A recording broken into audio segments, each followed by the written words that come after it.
So first up, we have Dan Zevin, who's from UC Berkeley Space Sciences. I met Dan as part of the NASA Novus program and also as the founder of Bay Area Teen Science. Well, thank you for having me here. Thank you so much, Mark.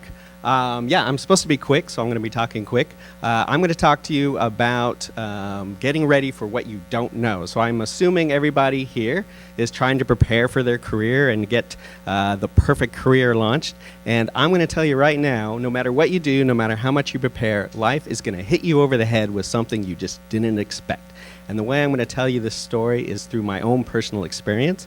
And really, you just got to let it happen, and you'll be fine. I'm going backwards. Okay. So I was born in Hollywood, California, Tinseltown. That's not important right now, but it'll come up in a little bit. Actually, when I was your age, my heroes were people like this. So this is Jacques Cousteau, a famous marine biologist, and then Jane Goodall, a famous primatologist, and Carl Sagan, a famous astronomer. You can ask your parents about these people. They'll know all about them. But they inspired me. They were my heroes.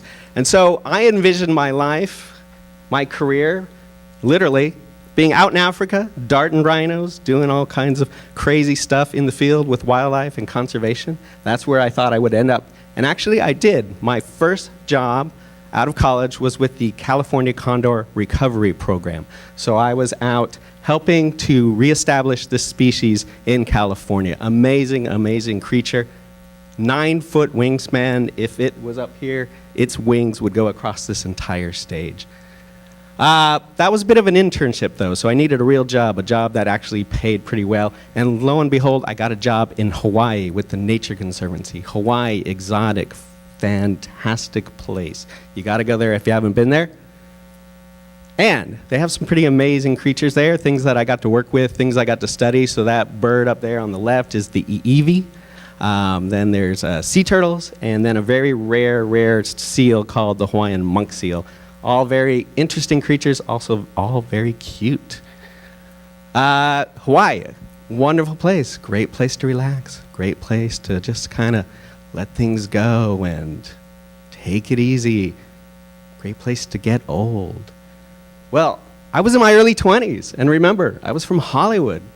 I spent all of my early teen years when I was your age on the Sunset Strip, going to all these different clubs, seeing amazing rock stars. I was living life in the fast lane, and Hawaii was not that. So, what do? Well, you try to explore, you try to go around. This is the big island of Hawaii. They call it the Big Island, also known as Hawaii.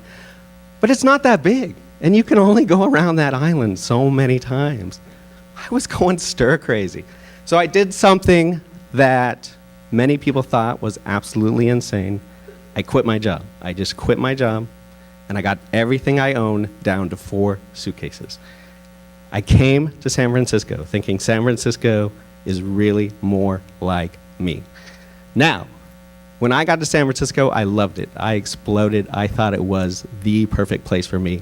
All I had to do now was find the right job. Going now to my LinkedIn page, although I love About Me, I think I'm going to start posting everything up there on About Me.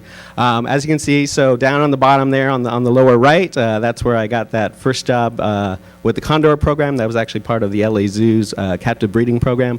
Then the job with the Nature Conservancy.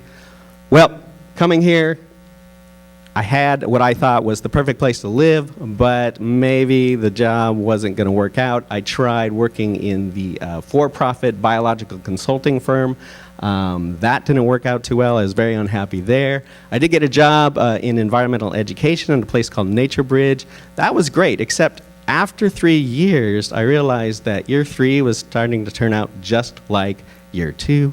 Year 2 was definitely exactly like year 1. It was getting very cyclic, and I felt like I was in a rut, so that wasn't it. I took a job with the Astronomical Society of the Pacific. I really thought I had landed there. That was an exciting job, working with some famous astronomers. And lo and behold, 5 years later, the executive director retired. A new executive director came on, and he and I clashed like you wouldn't believe. But again, something you don't know, something you can't prepare for. It just happens. So I left there. I went to the Exploratorium. You may have heard of it.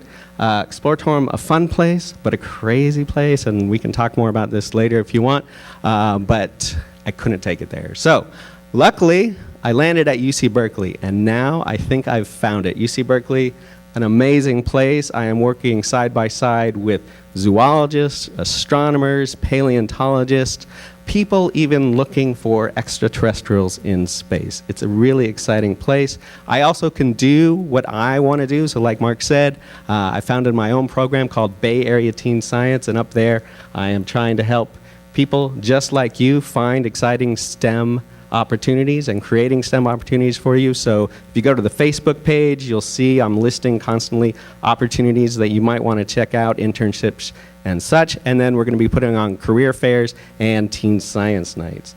And, whoop, backwards again.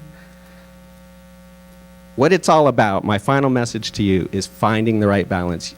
I got to tell you, you're never really going to find the perfect job. You're never going to really find the perfect place to live, but you can try to balance it all and find what is best for you. And above all, going back to the original question, are you ready for what you don't know? Know yourself, know who you are, and you'll be just fine. Thank you very much.